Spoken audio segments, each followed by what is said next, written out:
సాహిత్య అభిమానులైన శ్రోతలకు నమస్కారం. మీ అందరికీ యశోవతి 4వ భాగమునకు స్వాగతం.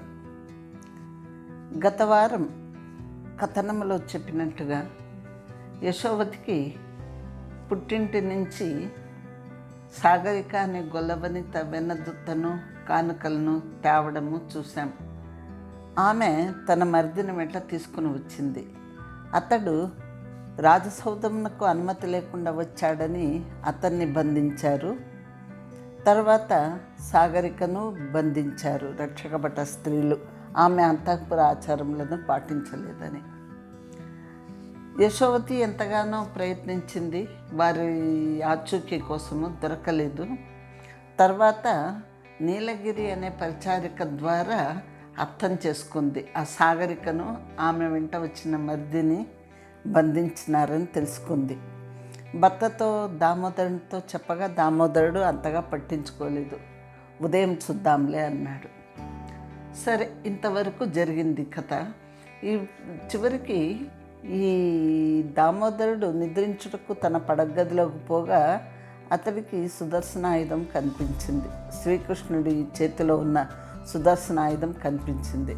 అలాగే ఎవరైతే సాగరికను బంధించినారో ఆ రక్షకభట స్త్రీ చెంత ఉన్న ఇంకొక పరిచారికకు ఆ రక్షకభట స్త్రీని సుదర్శనాయుధం వంటి అదే ఒక పళ్ళెం ద్వారా ఆమె తల నరకబడినట్టుగా ఇంకొక రక్షకభట స్త్రీ కలగంది. అది ఆమెతో చెప్పింది. ఇది ఇంతవరకు జరిగినది. 3వ భాగంలో జరిగిన కథ ఇలాగన ఉంది. ఇక మరి ఏమైందో మిగిలింది చదువుదాము. ఇప్పుడు 5వ అధ్యాయము చదువుతున్నాను యశోవతిలో. ఇంకా కథలోకి వెళ్దామా మరి. మర్నాడు నిద్రల నుండి అందరినూ లేచి కాలకృత్యములు తీర్చుకున్న తర్వాత దినదినము చేయు వ్యాయామము దామోదరుడు మానవేసిన తర్వాత బాసనము నుండి పలహారములు, అంటే బాసనము అంటే బానసము అంటే వంటగది అనుకోవచ్చు మనం. పలహారములు వచ్చిన తర్వాత అనగా వందనాధికములైన తర్వాత యశోవతి పూజ చేసుకుని ఎర్రని కన్నులతో వాలు కన్నులతో సగం తూలిపోవు మేనితో శితవస్త్రమును అంటే తెల్లని చీరను ధరించి పరమ నేత్రాభిరామంగా భర్త కడకు పోయింది. అతడు భార్యను చూసి ఆ సౌందర్యమునకు ముగ్ధుడైనాడు. తాను ఆమెతో కలుసుకున్నది మొదలు ఇట్టి యశోవతిని అతడు ఎరగడు. లజ్జ ముగ్ధ మందహాస సుందర వదనార విందమే అతడు ఎరుగును. అతనికి ఆమె సౌందర్యవతి అని తెలియను. ఆ సౌందర్యం వేరు, ఈ సౌందర్యం వేరు. ఇది దానికంటే ఆకర్షణీయంగా ఉన్నది. కానీ ఆ సౌందర్యంన చేరరాని తన మీద కనిపించుతున్నది. భర్త నవ్వాడు. ఆమె నవ్వనట్టుగా నవ్వి అతని ఎదురుగా కూర్చుంది. ఇట్లనింది, సాగరికను ఎచ్చటనో చెరలో ఉంచారు, ఆమెను వదిలించవలను, ఆ దుమదారును విడిచిపెట్టవలను అని. దామోదరుడు మాట్లాడలేదు. అతని ముఖంలో మందహాసము అంతరించింది. యశోవతి మరలా ఇట్లయింది, మహారాజులు సర్వాధికారి, అంచేత మహారాణి సర్వాధికారిని, అందుచేత తమరు యువరాజులు, నేను మీ భార్యను. మీకు శతాంశమైన అంటే 100వ వంతైన అధికారం ఉండదా? నాకు మీకున్న అధికారంలో దశాంశము అంటే 10వ వంతైనా ఉండదా? ఇది తమరి అంతఃపురము. ఇచ్చటి వ్యవహారము తమ ఆజ్ఞ ప్రకారం నడవలను. రాజ్యం మీద మీరు అధికారం నడవట్లేదు.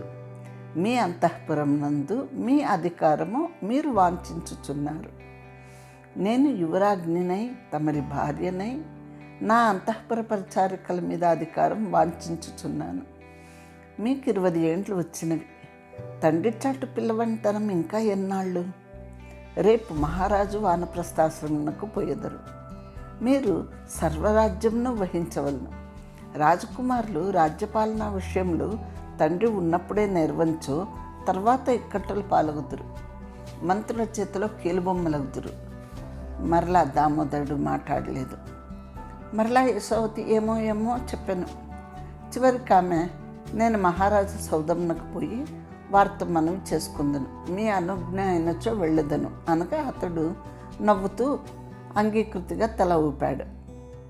యశోవతి తాను రాజదర్శన యోగ్యముగా వేషం వేసుకుని నీలగిరిని పిలిచి, నేను మహారాజ దర్శనమునకు పోవలను, సజ్జపరుపమనను, అంటే శకటమును సిద్ధం చేయమనను. తన పుట్టినింట చిన్నప్పుడు తాను ఎచ్చటికైనా పోవలసి వచ్చించో ఇలా పెద్ద పరిచారికతో చెప్పింది. ఆమె పోయి రక్షకభట స్త్రీ జనాధికారినితో చెప్పెను. ఆమె తత్తరపడిను. 2 గుర్రముల రాజశకటము సిద్ధం చేయబడిను. యశోవతి మనసులో మహావేగంగా పలు విషయములు పరిభ్రమించుచుండెను. ఆ అధికారిని, యశోవతి నీ పేరేమి అని అడిగాను. ఆమె తన పేరు గుడుచి అని చెప్పాను. యశోవతి, మొగసాల అందున్న సేనానాయకుణ్ణి యువరాజు గారు పిలుచుచున్నారని తీసుకొని రమ్ము, నేను యువరాజు గారి దగ్గర ఉందును అంది. ఆ సేనానాయకుడు యువరాజు వద్దకు వచ్చాడు. అచ్చట యశోవతి కూర్చుండి ఉండే. అతడు ఎప్పుడో యువరాజు పట్టాభిషేకంని యశోవతిని చూచుటే కానీ మరలా ఎరుగడు. ఆమె యువరాణి అని వెంటనే తెలిసింది. ఓయి నీ పేరేమి అని యశోవతి అడగ్గా వాడు, నా పేరు నీలకంఠుడు అన్నాడు.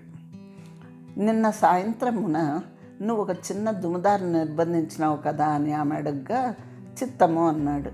నీవు అతన్ని ఏమి చేయనించినావు అంటే, పొద్దెక్కిన తర్వాత సైనిక న్యాయస్థానం ఉన్నది, వాణిని అచ్చటికి తీసుకొని పోయి వాని దోషము నిరూపింతును, వారేమి శిక్షించారో నాకు తెలియదు అని అన్నాడు నీలకంఠుడు. యశోవతి అప్పుడు ఇలా అంది, యువరాజు గారు నిన్ను ఆజ్ఞాపించుచున్నారు, ఆ దుమదారును నువ్వు సైనిక న్యాయస్థానంకు తీసుకొని పోరాదు.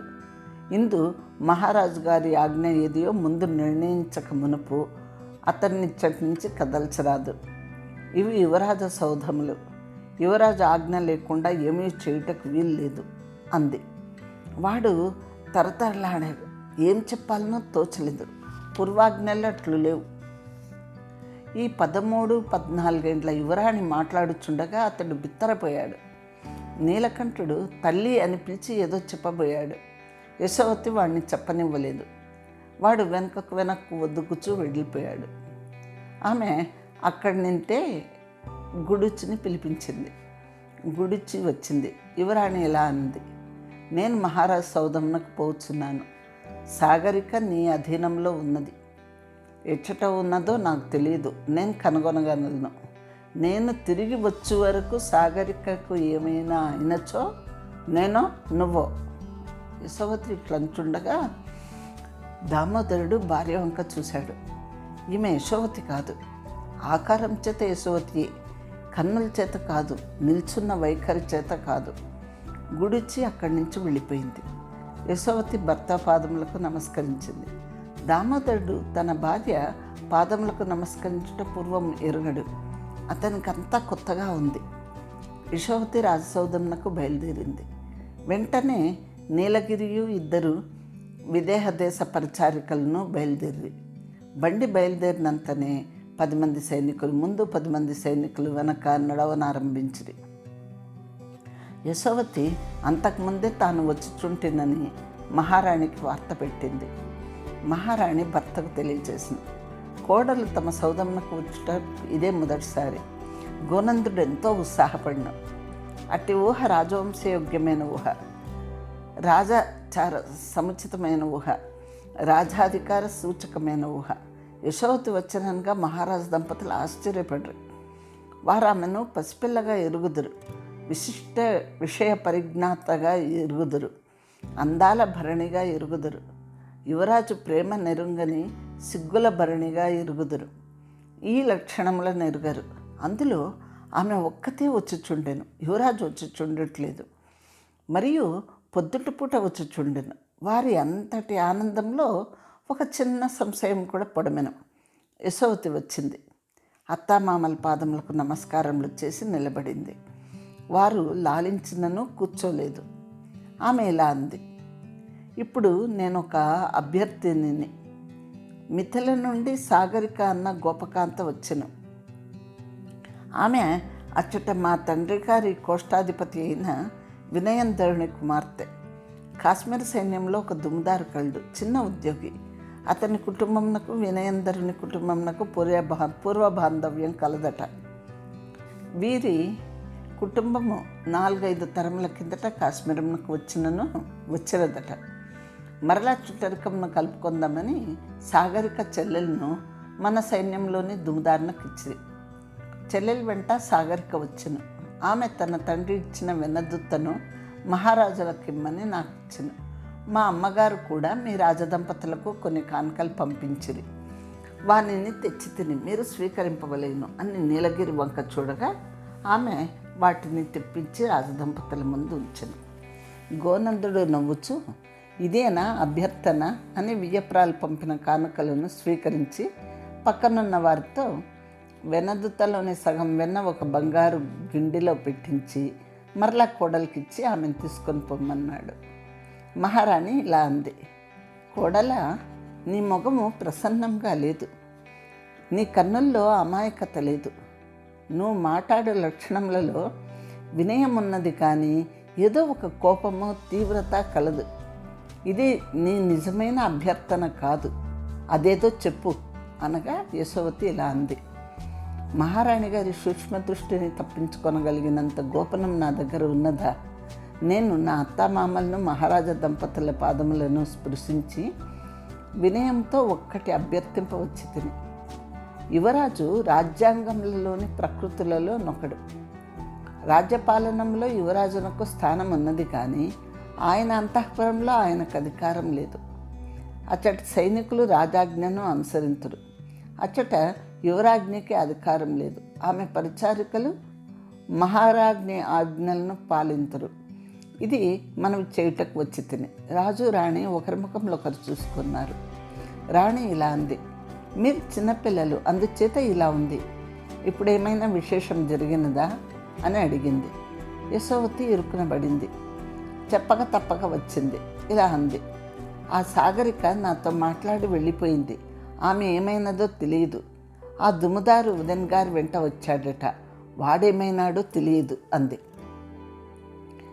అప్పుడు మహారాణి, రాజ్యోల్లంఘనం చేసినారో ఏమో, అంతఃపురాచార విరుద్ధంగా ప్రవర్తించినారేమో అనగా యశోవతి ఇలా అంది, మొదటిది అతడు చేయవలను, రెండవది ఈమె చేయవలను.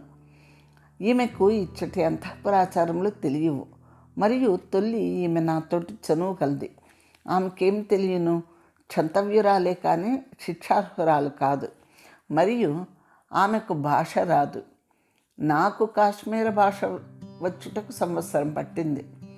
పూర్వము సంస్కృత భాషనే మాట్లాడుచుండెడిదాన్ను. ఆమె దుముదారును వెంట తెచ్చెను. లేంచో ఏమి తెలియను. మరియు ఒకటి జరిగెను. అతడు లోనికి రాకూడదని చెప్పగా ఈమె నా ధైర్యంతో వాడిని తెచ్చి ఇండును. దీనికి మహారాణి మాట్లాడలేదు. మహారాజు తల వంచుకొని కూర్చున్నాడు. 2 నిమిషంలో జరిగాను. యశోవతి ఏం చేయను, ఆమె కోపం వస్తోంది. మహారాజుతో ఇట్లంది, మహారాజా, మహారాణి గారు నాకు కొత్తవారు, వారత్తగారు, నేను కోడల్ని. తత్పూర్వం మాకు సంబంధం లేదు. తమరట్లా కాదు కదా, నేను తల్లిని, మీరు కుమారులు, తల్లి మాట వినవచ్చును కదా అంది. మహారాణి యశోవతి వంక నివ్వెరపోయి చూసింది. మహారాజు ఇట్లన్నాడు, తల్లి, ఇచ్చట నాదేమీ లేదు. ఈ అధికారమంతయు మీ అత్తగారిది. యువరాజ సౌధ పరిపాలనమంతయు ఆమె చేతిలో ఉన్నది. అచ్చటి సైనికులు కూడా పేరునకు మద్ ఆజ్ఞాబద్ధులు కానీ యథార్థమునకు రాణి ఆజ్ఞ చేతనే పాలింపబడుతురు అన్నాడు. యశోవతి అత్తగారి వంక చూచింది. రాణి తలెత్తలేదు. కొంతసేపటికి ఆమె, నేను వచ్చి విచారిస్తాను అన్నది. అట్లయించో నేను తమతో కలిసే వత్తును అంది యశోవతి.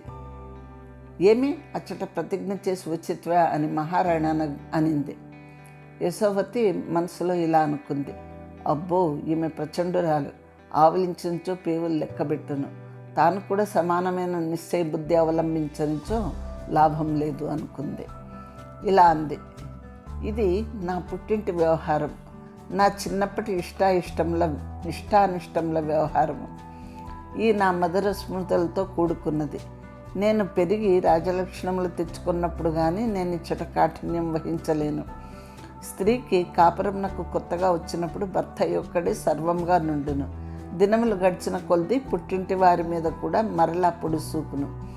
25 ఏళ్ళు సంసారం చేసిన తర్వాత పుట్టిల్లు నామమాత్రంగా ఉండును. నాది ద్వితీయ స్థితి అంది. నువ్వు పద, నేను సాయంత్రం వత్తును. ఈ లోపుగా మునిగిపోయినదేమి అని మహారాణి అంది. అప్పుడు యశోవతి ఇలా అంది, ఈ సాగరికయు ఆమె మరిదియు ఏమైరో వారి ఇంటి దగ్గర తెలియదు. అతని కొత్త భార్య ఎట్టి దుర్దశలో ఉన్నదో తెలియదు. నా భర్త వేటకు పోయి పొద్దుకుంకు వేళకు రాలేదని నేను పడ్డ దిగులుకు, ఆమె భర్త యువరాజు సౌదంనకు వచ్చి తెల్లవార్లు రాలేదని పడేది బాధనకు పోలిక వేసి చూసించో ఎలా ఉంటుంది? మనం సర్వాధికారులము, రాజ్యపాలన మన చేతిలో ఉన్నది. వారు పేదవారు, ఇంటియే భేదం కానీ జీవులు పొందు సుఖదుఖములు సమానమే కదా అంది. మహారాణి నేను సాయంత్రం వస్తును అని అంది. యశోవతి కన్నులు ఉగ్రములైనవి. ఏ కన్నులు చూచి గడిచిన రాత్రి రాజపట స్త్రీ తల తిరిగి కింద పడిపోయిందో మహారాణి ఆ కన్నుల్లో చూసింది. కానీ మహారాణి మూర్ఛపోలేదు. కానీ ఒక్క అరలిప్తలో కోడల మీద ఉన్న జాలి, ప్రేమ, అనురాగం అన్నీ నశించాయి. ఆమె అక్కడి నుంచి లేచి వెళ్ళిపోయింది. మహారాజు చాలా దుఃఖించాడు. అమృతం వంటి సంసారంలో నిమిషంలో సగం విషమయ్యింది. ఆయన కోడలి వంక చూచి, తల్లి ఏమీ అనుకోవద్దు, ఆమె సాయంకాలం వచ్చును కదా అనగా యశోవతి అంది, మహారాజా, అచ్చటి సైనికులు మహారాణి యొక్క అధికారం నందు ఉండరాదు. యువరాజునకు వేరే సైన్యం ఉండవలను. ఆ సైన్యం రాజరక్షణకు కాదు, యువరాజు మర్యాదకు. ఆ సైన్యం మీద సర్వాధికారము యువరాజునకు కావలను. ఈ ఆచారం వెంటనే ఏర్పాటు చేయవలను. మహారాజు ఇలా అన్నాడు. తల్లి నేను వస్తాను పదా అని లోపలికి పోయి రాణితో, ఇది న్యాయమా? మనకొక్క బిడ్డ, ఆడపిల్లలు లేరు. కోడల్నే కూతురుగా చూసుకుంటున్నాం. యువరాజు సౌదం మీద మనకు అధికారం ఎందులకు? నేను నీలగిరిని విడిగా పిలిచి అడిగాను. యశోవతి గుడూచితో నువ్వో నేనో అని చెప్పి వచ్చినదట. ఆమె వెళ్ళదు. వెళ్ళకపోయినా ఏమగును? బంగారం వంటి కొడుకు కాపురంను పాడు చేసుకుందుమా? మనం శాశ్వతం కాదు. రాజ్యం పాలించుకోవాల్సిన వాళ్ళు వారు. నీవు అంగీకరించవలను అనగా రాణి కోపంతో, మీ ఇష్టం, మీ కోడలిష్టం, నేను ఇంకా యువరాజు సౌదంలకు రాను. తల్లిని చూడవలనని ఉన్నచో యువరాజు వచ్చి చూచును అంది. ఏమి కోడలు మాత్రం వచ్చి చూడదా అని గోనందుడంటే, ఆమె వచ్చి నన్ను చూడక్కర్లేదు అంది రాణి. గోనందుడు నవ్వుతూ, వచ్చి చూసించో ఏం చేసేదవు అన్నాడు. దానికి రాణి ఇలా అంది, ఆమె ఏం సామాన్యురాలనుకుంటారా ఏమి? ఆ కొంచెం అధికారము ఆమె చేతిలో పెట్టుడు, ఆమె మిమ్మే లెక్క చేయదు. అన్నమంతయు పట్టి చూడక్కర్లేదు, మెతుకు పట్టుకున్నచో చాలును అంది. అప్పుడు గోనందుడు ఇలా అన్నాడు, పొరపాటు పడుతున్నావు. అదంతా ఎందుకు? ఆ సాగరికను వదిలించు, ఆ దుమదారును క్షమించు, దాంతో సరిపోయింది కదా అనగా, రేపు ఇలాగే వచ్చును, ఇంకా రాజాజ్ఞ ఏముంది, అంతఃపురాచార రక్షణ ఏమున్నది అంది రాణి. ఇక గోనందుడు మాట్లాడకుండా వెళ్ళిపోయాడు. కోడలి బండి వెంట మహారాజు శకటం కూడా బయలుదేరి వెళ్ళింది. మహారాజు వెంట 100 మంది సైనికులు బయలుదేరుతారు. పొద్దున్నే యువరాణి శకటం రాజు సౌధర్యానికి వెళ్ళుట, కొంతసేపటికి మహారాజు శకటము యువరాజు సౌధర్యానికి పోవుట చూసి జనము నివ్వెరపోయారు. 1000 విధములుగా చెప్పుకున్నారు. యువరాజ దంపతుల్లో ఏదో పొర పుట్టింది అని వారు కల్పించుకున్న వార్తల్లో ప్రధానమైనది. మహారాజు యువరాజు సౌధంకు వెళ్ళాడు. గుడూచిని పిలిచి సాగరికను తీసుకొని రమ్మన్నాడు. గుడూచి ఎంత నిర్భీకురాలో ఇట్లన్నది, మహాప్రభు, మహారాణి గారి ఆజ్ఞలు ఏంది, అట్లు చేయరాదు. మహారాణి గారు నన్ను శిక్షింతురు అంది. ఈ మాటలు యశోవతి వింటూనే ఉంది. ఆమె రాజుతో దుమదారి మాట ఏమిటి అనింది. అంటే రాజు దుమదారిని విడిపించి వాడిని పొమ్మన్నాడు. వాడు తటపటాయించుచున్నాడు. యశోవతి ఇలా అంది, మహారాజా, అంతఃపుర స్త్రీ పరిచారికల మీద రాణిగారి అధికారం న్యాయమే. ఇచ్చటి సైనికులు యువరాజు అధికారంలో ఉండవలను. తమరు మహారాణి గారిని మన్నించి ఈ అధికారం వారికి ఇచ్చిత్రి. కానీ తొలినాడు భార్య ఎట్టిదో మలనాడు కొడుకు కట్టివాడు అనగా రాజు యువరాజు వంక చూచాడు. యువరాజు ఇలా అన్నాడు, అవును నాన్నగారు, రాత్రి 3వ జామున సింహద్వారం కడ ఒక్కడే సైనికుడు ఉండునట. ఏదో శబ్దం జరుగుతున్నది. నేను వాడిని పోయి చూచిరమ్మంటే వాడు కదలలేదు. వాడు రాజాజ్ఞాబద్ధుడట. యువరాజాజ్ఞను వాడు మన్నించలేదు అనగా రాజుకు మనసు కష్టపడింది. వెంటనే మంత్రికి రాశాడు, ఈనాటి నుండి యువరాజు సౌధంన ఉండు సైనిక రక్షకులందరూ యువరాజాజ్ఞాబద్ధులు కానీ రాజాజ్ఞాబద్ధులు కారు. ఆజ్ఞాపత్రం రాసి మహాసేనాపతికి పంపించి వెంటనే యువరాజు సౌధములకు ఆజ్ఞాపత్రములు చేరవలేను. వేగరులైన బంట్ల చేత పగలు 2 జాములు దాటక ముందే ఇది నిర్వహించబడవలను అని. అంతటితో రాజు వెళ్ళిపోయాడు. యశోవతికి ప్రధాన సమస్యగానే ఉంది. సాగరిక ఏమైంది? దుముదారు విడుదలైనాడు. అతడు అక్కడే ఉన్నాడు. తాను అత్తగారి ఆజ్ఞను నిరాకరించుట న్యాయం కాదు. ఆమెకు తన ఎందంత ప్రేమ కలది ఇంతలో ఇలా మారిపోయింది. ఆమె కోపం రాకుండా వ్యవహారం పొసగించుకునవలే. ఏం చేయాలి? మధ్యాహ్నంనకు సైనికులందరూ యువరాజు అధీనంలోకి వస్తారు. వారి చేత గుడూచి అనుయాయులను శిక్షించో బాగా ఉండురు. శిక్షించుట తేలికయే. ఏం చేయవలే? ఆమె నీలగిరిని పిలిచి ఇలా అంది, ఇచ్చట రక్షకభట స్త్రీలు ఎంతమంది ఉన్నారు అని. 4 ఉన్నారు అంది నీలగిరి. వారిని యువరాజు గారు పిలుచుచున్నారని ఇచ్చటికి పంపించుము. రాజుగారు పంపిన ఆజ్ఞాపత్రము యువరాజు సౌధంలో చేరు వరకు నేను వారిని ఇచ్చటి నుండి కదలనేను. ఈ లోపుగా సాగర్కి ఎక్కడ బంధింపబడిందో కనుగొనుము. ఆమెను చెర నుండి వదిలింపు అంది.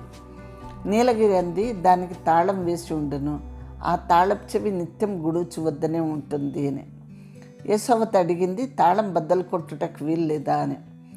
ఆ దుమదారు సైనికుడు, అతను చేయగలడు అంది నీలగిరి. యశోవతి అప్పుడంది, సరే అతన్ని తీసుకొని పొమ్ము. తాళము నేర్పుగా తీసి మళ్ళా నేర్పుగా వేసినచో వీలుగా ఉండును. గుడూచి వెళ్ళి తాను తలుపు తెరిచి చూచుకోవలను. లోపల సాగరిక ఉండరాదు. ఏమైనదో మనకును తెలియదు. నువ్వు పోయి వారి 4 ఇటకు పంపించు అంది. నీలగిరి వెళ్ళింది. వాళ్ళు 4 వచ్చారు. యశోవతి దామోదర్ల ఎదుట నిల్చున్నారు. యశోవతి ఏమీ ఎరగనట్టు వారి యోగక్షేమంలో విచారిస్తోంది. వారు కదలటకు వీల్లేదు. ఆ గదికి 3 ద్వారబంధములుండెను. యశోవతికి 2టికి తాళం వేయించింది. 3వ దాని వద్దకు గాలి వచ్చునని యువరాజు సేయ లాగించింది. వింజామర వీచు పరిచారికలు వాడు రాలేదన్నాడు. వచ్చెను. ఆమె ఇంటి వద్ద ఇబ్బందిగా ఉందట, విడుదల కోరి వెళ్ళింది అని యశోవతి చెప్పింది. వారితో పుక్కిటి పురాణంలో మొదలుపెట్టింది. వారితో రాత్రి ముచ్చపడిపోయిన స్త్రీ కూడా ఉంది. దాని చేత పలికిస్తోంది, అమ్మ రాత్రి మీ కన్నులు చూడగానే నా ఒళ్ళు కంపించింది. కన్నులు గిర్జన తిరిగి మూర్ఛపడిపోతున్నాయి. మీరు కాత్యాయని దేవి అవతారం. కళ్ళలో నాకు విష్ణు చక్రం కనిపించింది. అది పళ్ళెంలాగా ఉంది. ఆ చక్రం వచ్చి గుడూచి కంఠం ఛేదించింది. నాకు వెంటనే మెలకువ వచ్చింది. గుడూచితో చెప్పాను అని అంది.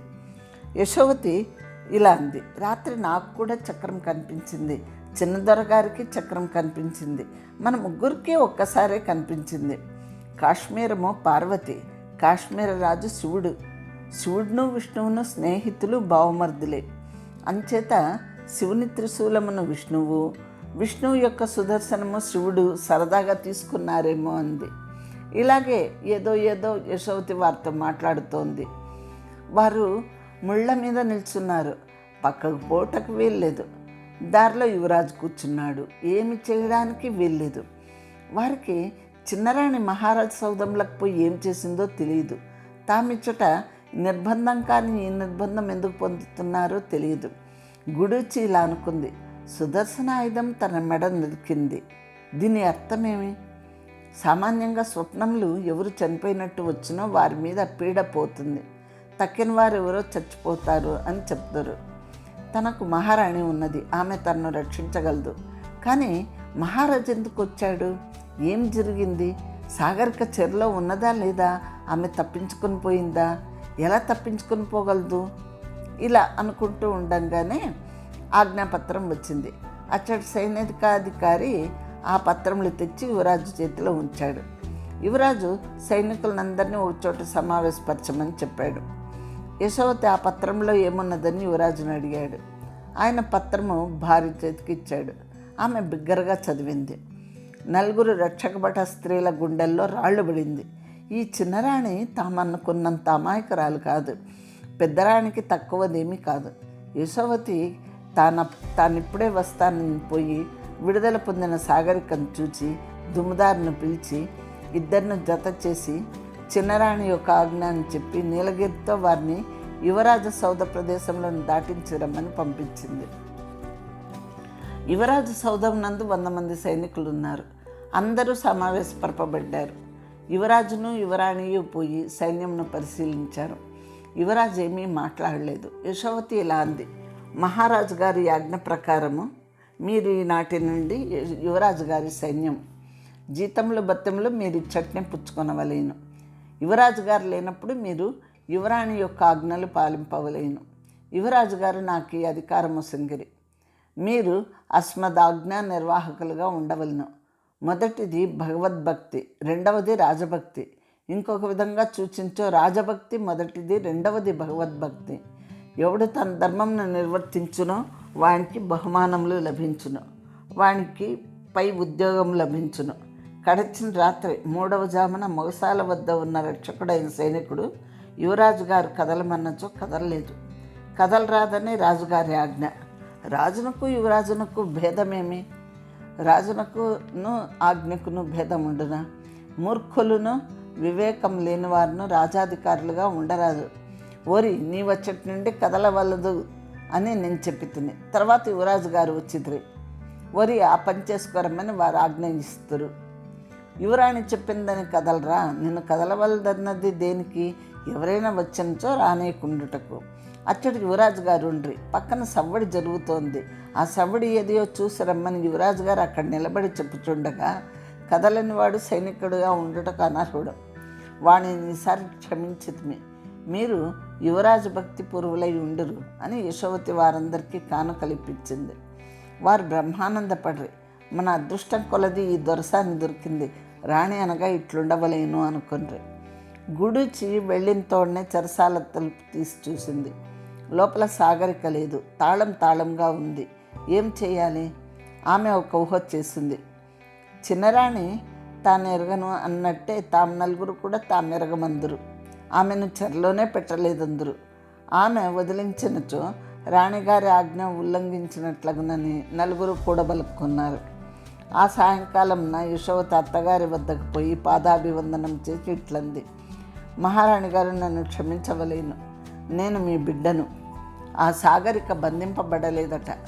పొద్దున రాజుగారు వచ్చిరి, ఆ దుముదారిని విడిపించారు అనగా రాణి ముఖం ముడుచుకుని ఇట్లంది, నేటి నుండి యువరాజు సౌదమందలి సైన్యమంతయు కోడలు గారి అధీనంన ఉండునట కదా అంది. దానికి యశోవతి ఇలా అంది, మేము రాణిగారి బిడ్డలం. రాత్రి ఒక సైనికుడు మీ కుమారుడి ఆజ్ఞను నిర్వహించలేదు. యువరాజు గారు మహారాజు గారితో చెప్పిరి, వారి పని చేసిరి. నా దోషమేమీ లేదు అంది.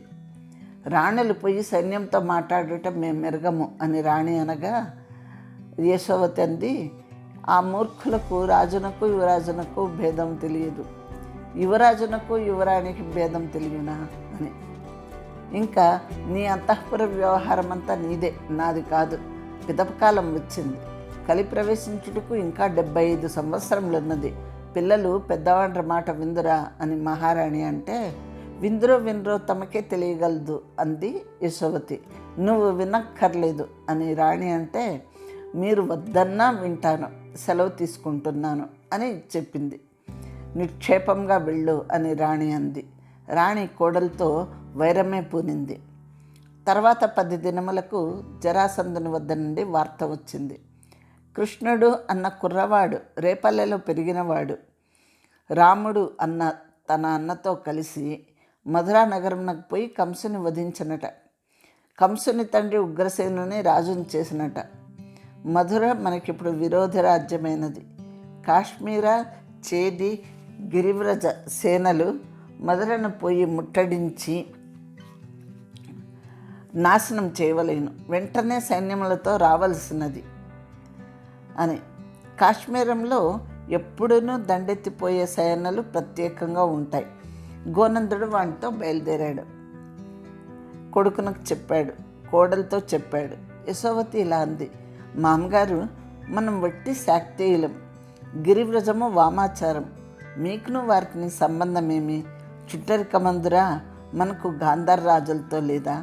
ఏదో కారణం చెప్పి మానివేయవచ్చు కదా అనగా గోనందుడు నవ్వి,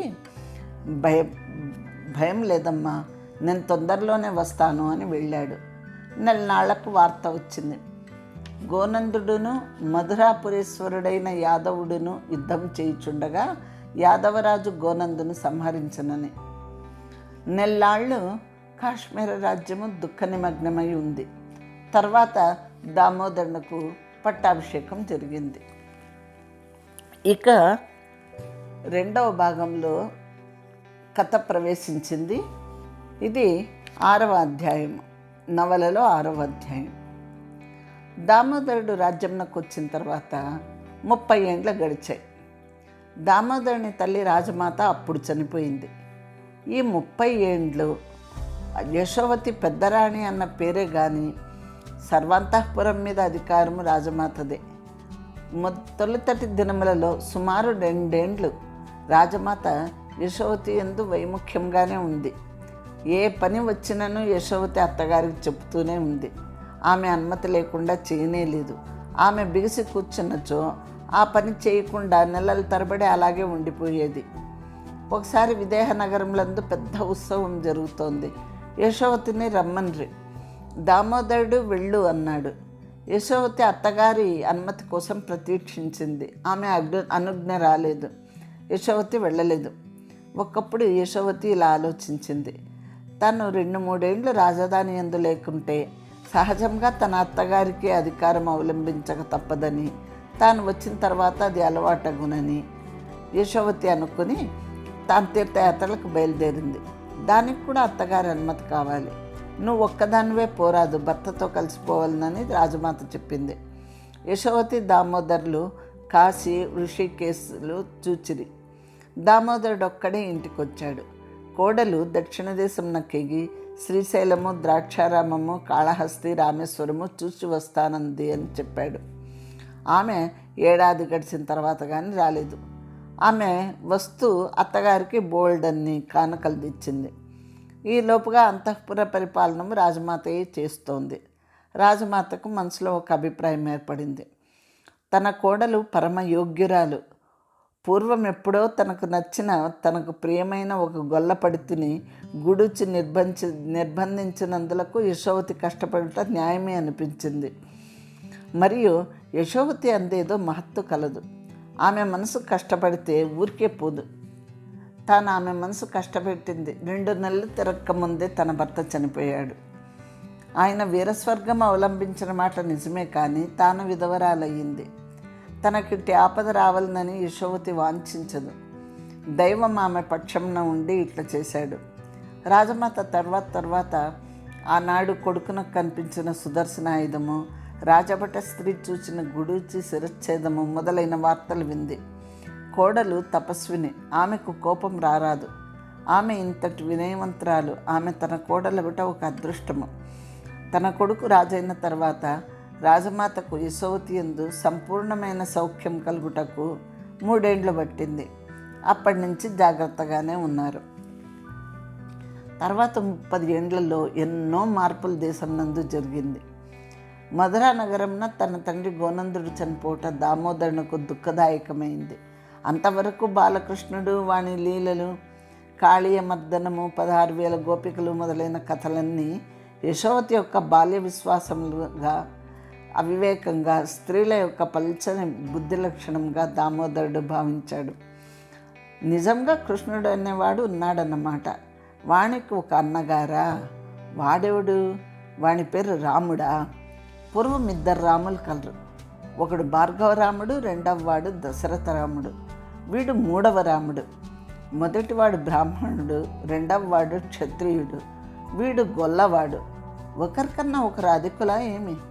ఆ సాగరిక నిజంగా 16,000 గోపిల్లో ఒక్కతే? లేంచో ఈ సుదర్శనాయుధ దర్శనమేమి? ఈ కృష్ణుడెవడు? వీడు పోయి కంసమహారాజును వధించుట ఎట్లు? వీరికి సేనలు లేవు, రథములు లేవు. ఆయన్ను వధించు ప్రజలు ఎలా ఊరుకున్నారు? మంత్రులేమయ్యారు, సేనాపతులేమయ్యారు? ఈ కృష్ణుడన్న వాడు నిజంగా వసుదేవుని కుమారుడేమో. వసుదేవుడు కంసుని బావమరిది, ఇతడు కంసునికి మేనల్లుడవుతాడు. ఇది రాజబంధువులలోని వ్యవహారం. ఇట్టి సందర్భములలో ప్రకృతులు, సేనాపతులు, మహా ఉద్యోగులు ద్విధా విభక్తులై ఉంటారు. మరియు కంసుడు దుష్టరాజు అని చెప్తారు. ప్రజాహింస చేసేడు వాడుట. చెల్లెల్ని బావమర్దిని చెరలో పెట్టాడు. సహజంగా ఉపక్షం వారు వారిపై మొగ్గి ఉందరు. ఆ మధురా రాజ్యంన తెలియని ఒక అంతరమైన రాజకీయ విప్లవము ఉండవలేను, అంటే సివిల్ వార్ లాగా. అచ్చటి కొందరు రాజోద్యోగులు కృష్ణుని ఆహ్వానించి ఉంటారు. ఇతడు దొంగ ఎత్తుగా కంసుని సంహరించి ఉంటాడు. తాతగారైన ఉగ్రసేనుని రాజుగా చేసినట. పేరునకు అతడు, ఊరునకు ఇతడు. అతడు 12 ఏండ్ల బాలుడా? ఇంతకంటే పెద్దవాడై ఉంటాడు. ఇంతకును వచ్చిన వార్తను బట్టి నా తండ్రి యాదవరాజు చేత వధింపబడేనని తెలుపుచున్నది. ఆ యాదవరాజువుడు ఉగ్రసేనుడా? ఉగ్రసేనుడు వృద్ధుడు కదా. కృష్ణుడు మధురా నగరాధిపతి కాదు కదా. మావి 3 సైన్యములు, మాగధులు, చేదీయులు, కాశ్మీరీలు. పూర్వము కంసరాజు మా వైపు వాడు. అంతలో మధురాపురంనకు అంత శక్తి ఎట్లా వచ్చింది? కంసపక్షులు నిద్రపోతున్నారా? వారు సంహరింపబడరా? ఇప్పుడు నేనేం చేయాలి? సైన్యంను తీసుకొని పోయి మధురా నగరం మీదకి పోదునా? స్వతంత్రించి పోవచ్చునా? ఇలా దామోదరుడు పెక్కు ఊహలు చూసి యశోవతితో మాట్లాడాలనుకున్నాడు. ఆమెకు వడసారము 14 ఏండ్లు లేవు. ఆమె రాజనీతి బోధించగలదా? కానీ సాగరిక విషయంలో చాలా నేర్పు చూపింది. ఇట్టి నేర్పు రాజనీతి ఎందుకు కూడా ప్రదర్శించగలదా అని అనుకున్న దినములలో యశోవతి భర్తతో ఒకనాడు ఇలా అంది. మహారాజా, మనకు మధురా నగరం విరోధ రాజ్యం. మనంత మనకు కాదు. యుద్ధంలో పెద్దరాజుగారు మరణించరనచో ఇది యుద్ధ లక్షణం. వారు మన మీదకి దండెత్తి రాలేదు, మనమే వారి మీదకి పోయితమే. మనంత మనం పోలేదు, జరాసంధులకు బాసటగా పోయితమే. తమరు మధురా నగరం మీద పగ సాధించాలి అని అనుకుంటే జరాసంధులను అడిగి ఆ మహారాజు ఎలా చెబితే అలా చేయవలను. ఇప్పుడు ఏం చేయవలెనో జరాసంధులకు వార్త పంపుడు. ఆయన చెప్పినట్టు చేయుడు. ఒక రాజ్యంను పరాక్రమం చేత ఆక్రమించిన కొత్త రాజు వచ్చించో అతడు తన స్థితిని బలిష్టం చేసుకొనును. అప్పుడు అతడు అజేయుడుగా ఉండును. కనుక జరాసంధుల వారి మాటను అనుసరించి మనం నడవలను. పెదరాజు గారి మృతి వలన మీరెంత దుఃఖపడుచున్నారు, నేను అంత దుఃఖపడుచున్నాను. వారు మీకు తండ్రులు, నాకు తండ్రి కంటే ఎక్కువ వారు. దామోదరుడు జరాసంధునికి వార్త పంపాడు. జరాసంధుడు తిరిగి వార్త పెట్టాడు. ఓయి, నువ్వు కుర్రవాడవు, నువ్వు ఇప్పుడు ఇందులో జోక్యం కల్పించుకొనవలదు. మీరు ఇదివరకే నష్టపడితిరి. మా మూలంన గోనంద మహారాజు మరణించినని మా మనసు మిక్కిలి కష్టపడుచున్నది.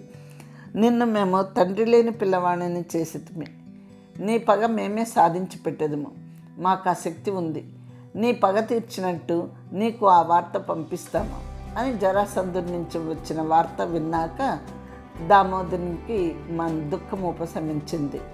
కానీ దామోదరుడు తన రాజ్యం నందు యశోవతి సాయం లేకుండా స్థిరపడుట కష్టమైంది. యశోవతి యొక్క బుద్ధిమత్తత తిరిగి తిరిగి అతనికి సహాయపడుతోంది. యశోవతి చెప్పిన పనులు తానేది చేయునో అది మహాఫలవంతములగుచుండెను. సాగరిక మరిది అయిన దుముదారు పేరు నీలకంఠుడు. అతనిని యశోవతి గొప్ప సేనాపతిగా చేసింది. క్రమంగా అతని ఉద్యోగమునకు ఉన్నతి ఇచ్చింది.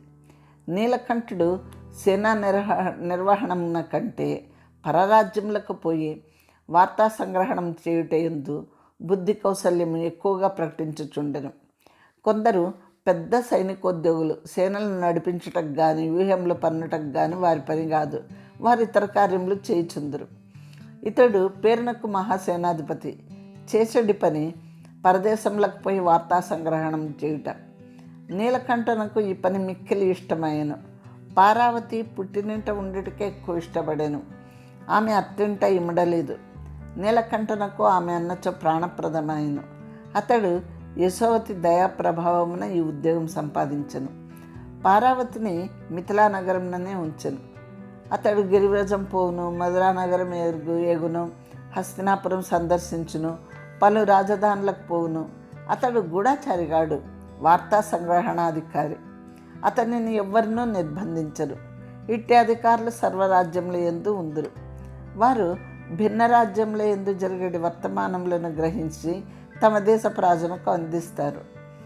ఈ దేశ ప్రజ చనిపోయిను, ఈ రెండు రాజ్యముల మధ్య యుద్ధం జరిగిను, ఆ యుద్ధంలో వారు ఓడిరి, వీరు గెలిచిరి.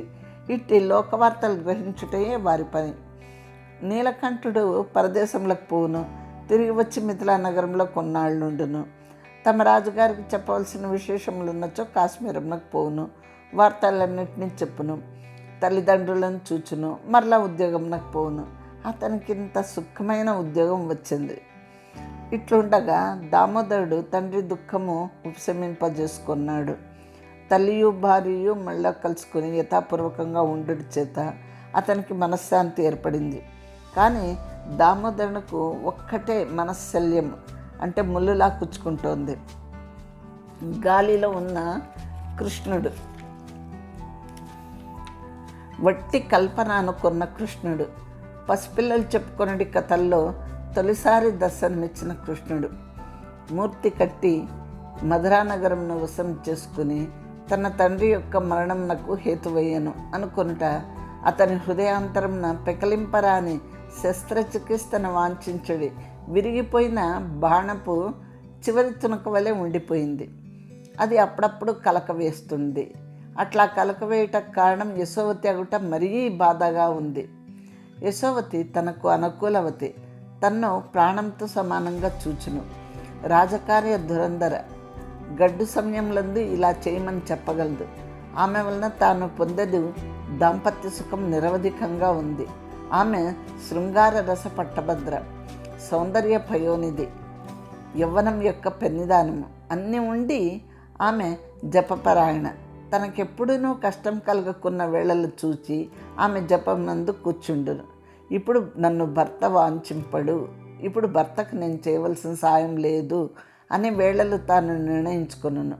ఆమె జపము, తపము, ధ్యానము అప్పుడు. తాను ఆమెను ఏమనగలడు? అనుటకు వీలేమున్నది? ఇలా ఉండగా తన తల్లి ఆమె మహత్తు కలది అని విశ్వసిస్తోంది. తనకు సుదర్శన ఆయుధం కనిపించింది. ఆమెను చూసి ఆనాడు రాజభట స్త్రీ మూర్ఛపోయింది. ఆమె మాటను తన తండ్రి కాదనలేకపోయాడు. ఇటు చిన్న చిన్న స్వానుభవములు సమూహంగా దామోదరునకు ఆమె యందు ఒక గౌరవ భావం ఏర్పరిచింది. ఆ స్త్రీ నీ భార్య, ఆమె యందు నీకు కామ ప్రవృత్తి కలుగుచున్నది, తృప్తి కలుగుతోంది. ఆమె మహనీయురాలు, ఆమె గౌరవ భాజన. ఈ రెండు భావములకు పొందిక పురుషుల యందు విలక్షణంగా ఉండను. ఒకడు మహాతపస్వి, ఒకత్తుక మహాతపస్విని. అతడు మహామహిముడు, ఆమె మహామహిమరాలు. అతడు ఆమె యందు, ఆమె అతని యందు. అతడు ఒక సామాన్య స్త్రీ ఎందువలే, ఆమె యొక్క సామాన్య పురుషుని ఎందువలే కామభావం చేత రమించుటేమి? ఇది విలక్షణంగా ఉన్నది. శరీర దర్శనమునకు ఆత్మదర్శనమునకు అంత దవ్వు కలదా? అంత దవ్వు ఉండి అంత సాన్నిహిత్యం కలదా? యశోవతి యొక్క మాటలు చేతలు విలక్షణములుగానే ఉండును.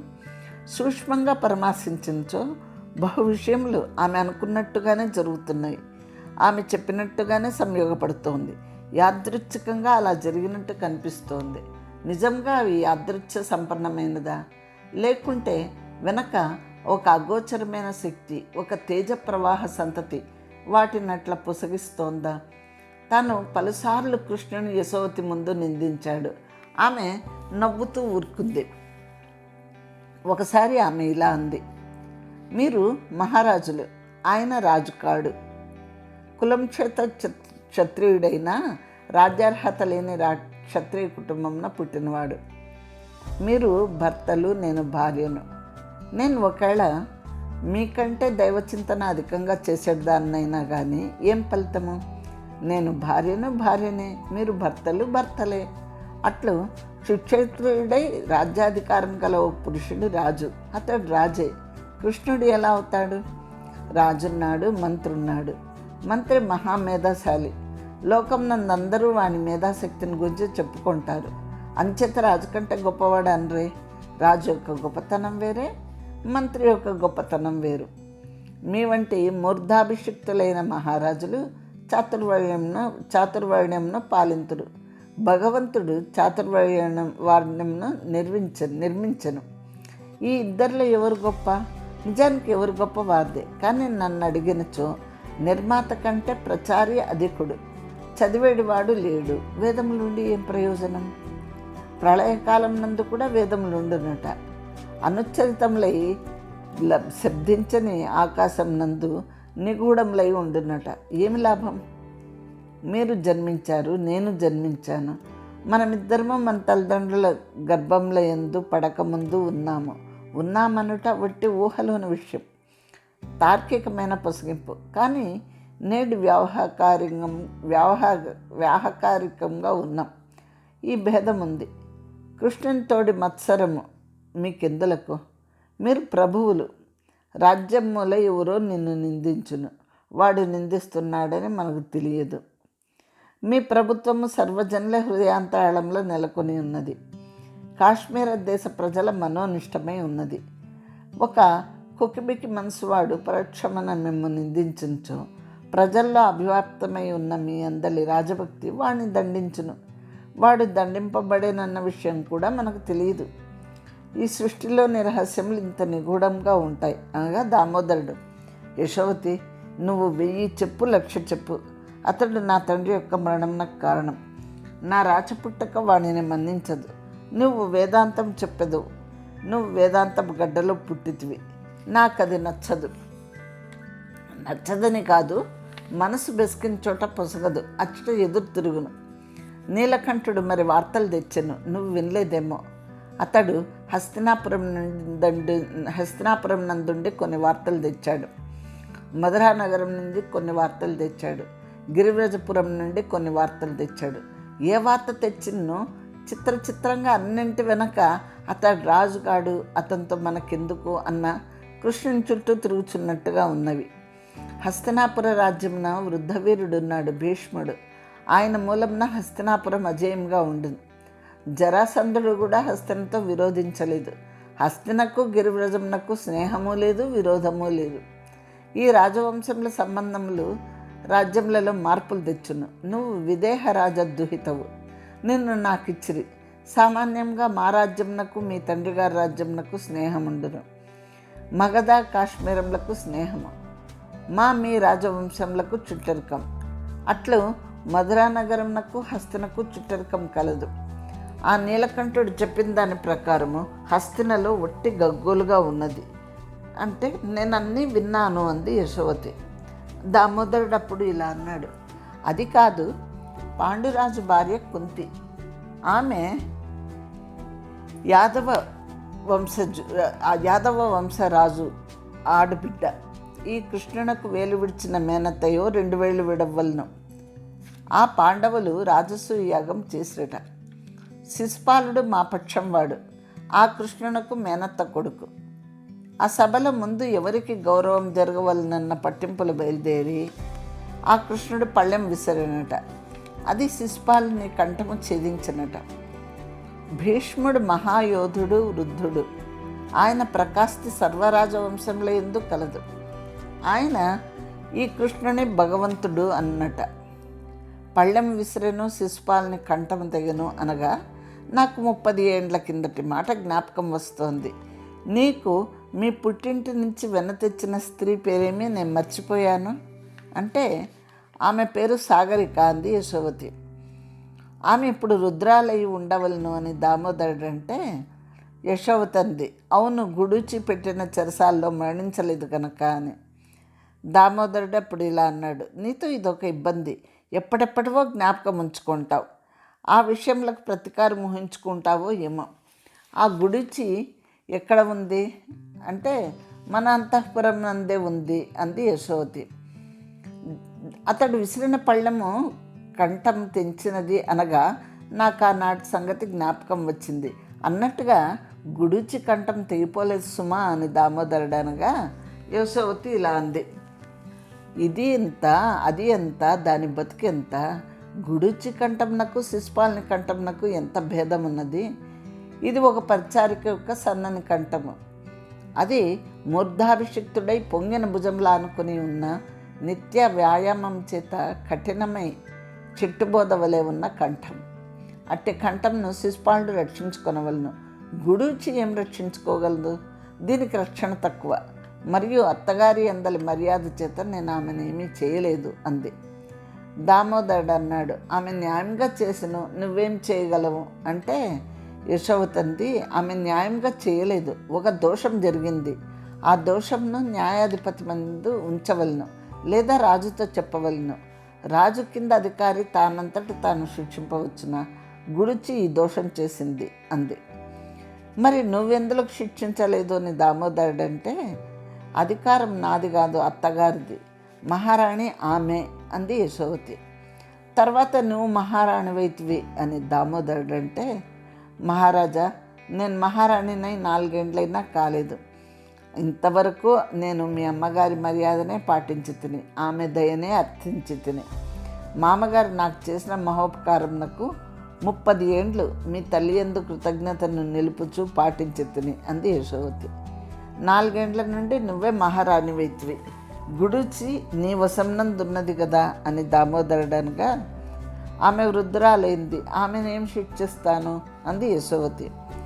మరి 34 ఏండ్ల కిందట ఆనాటి రాత్రిని కన్నుల్లోని కోపం చూసి మూర్ఛపడిపోయిన రాజభట స్త్రీకి కలలో కనిపించిన పళ్ళెం పోయి గుడిచి తల తరుగుట అన్నదానికి ఫలితమేముంది అని దామోదరుడు అనగా, ఫలితం ఉంది కదా, శిశుపాలుని తల కృష్ణుడు విసిరిన పళ్ళెంతోనే తెగిపోయింది అంది యశోవతి. ఎక్కడనో కొడితే ఎక్కడనో రాలిందంట, ఇవేం మాటలు అన్నాడు దామోదరుడు. అప్పుడు యశోవతి ఇలా అంది, ఈ సృష్టి ఇట్టిదని ఎవరు చెప్పగలరు, మీరు జనించితిరి, నేను జనించితిని, మీరు కాశ్మీరం నందు జనించితిరి, నేను మిథిలా నగరం నందు జనించితిని, మీరు పుట్టిన 18 ఏండ్లకు నేను పుట్టిన 11 ఏండ్లకు భార్యాభర్తల మొగటేమి, తర్వాత 18 ఏండ్లకు పెండ్లి కావచ్చునేమి, 30 ఏండ్లకు రాజు కావచ్చునేమి, 50 ఏండ్లకు మరేదియో కలగవచ్చునేమి, ఎక్కడనో పుట్టి రాయను, ఎక్కడనో కలుసుకొని రాయను, దైనందినంగా చూచుడు చేత దీని అందరూ విడ్డూరం కనిపించట్లేదు. అలాగే ఇచ్చట 34 ఏండ్ల కింద ఎవరికో కల వచ్చింది, అచ్చట 34 ఏండ్ల అయిన తర్వాత ఎవరి తలయో తెగిపోయింది అంది.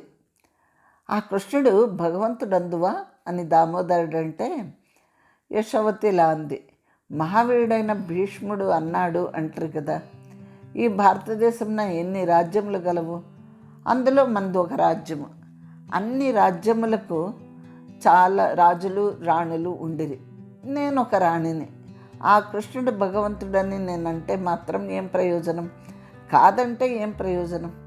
వార్తలను బట్టి చూడగా కృష్ణుడు గొప్ప రాజకీయవేత్తగా కనబడుతున్నాడు, మహాపరాక్రమవంతుడని నేను అనలేకున్నాను. దానికి కారణములు మీకు కూడా తెలుసు. జరాసంధుని దాడులకు నిలవలేక పోయి సముద్రంలో ఇల్లు కట్టుకున్నాడన్న వార్త మనకు వచ్చింది కదా. ఆ హస్తినా రాజ్యపు పినతండ్రి పెద్ద తండ్రి కొడుకులకు విరోధములు వచ్చను. ఆ పినతండ్రి కొడుకుల్లో ఒకడు మల్లయుద్ధ విశారదుడట. అతని చేత జరాసంధుని కృష్ణుడు కృత్రిమంగా చంపించనని మనకు వార్తలు వచ్చినాయి కదా. దీన్ని బట్టి ఆ కృష్ణుడు నిజమైన పరాక్రమం కలవాడో కాదో అనిపిస్తోంది అంది. అప్పుడు దామోదరుడు ఇలా అన్నాడు, కంసమహారాజు వద్ద 2 గొప్ప మల్లులు ఉండేవారట. ఆ కృష్ణుడు వారితో మల్లయుద్ధం చేసి వారిని వధించనట.